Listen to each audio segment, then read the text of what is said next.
husband and I were married for 22 years and have one son, 18. He left me 2 years ago for my friend, who he had been having an affair with for 5 years. To be fair, they went to high school together, so they knew each other longer. We still live in the same town they grew up in, and both of their extended families still live here. They have a huge support system. I grew up about 2 hours away and met my husband in college. I became friends with Tina, 55, through my ex Kent, 55. We have been in the same social circles for over 2 decades. My ex is extremely social, popular, and the life of every party. Everyone knows him and everyone loves him. Tina has always been sweet, kind, and loving. She has always been very loved by everyone. My marriage has always been tough. My ex physically abused myself and my son. He has always been extremely verbally and emotionally abusive as well. I know I should have left him the first time he put his hands on my son, but he convinced me that no one would believe me because everyone loves him.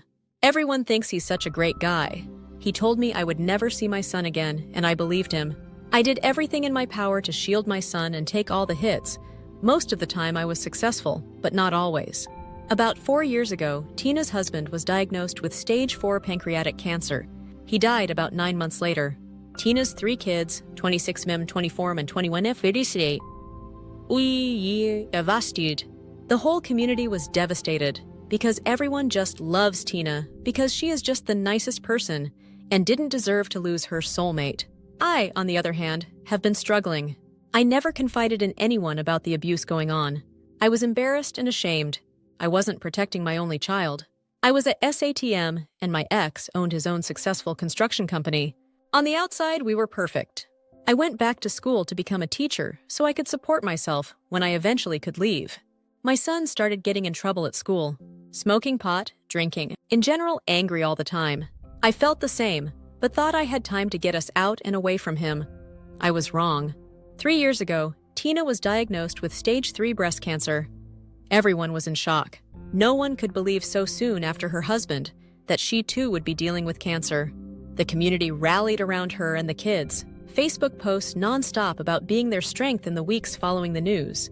That's when Kent came home, packed his bags, and with the cruelest tone yet, told me that Tina and him had been together for the last 5 years. They were in love, and he was going to spend every last second he could with her because life was too short. He never loved me and was only with me because she married someone else. I was simultaneously relieved and devastated. Tina was my friend. She was sleeping with my husband while hers was dying. It became public knowledge pretty quickly that they were a couple now, and come to find out, several of our friends had known all along. There were lots of guys skiing trips that included Tina and guys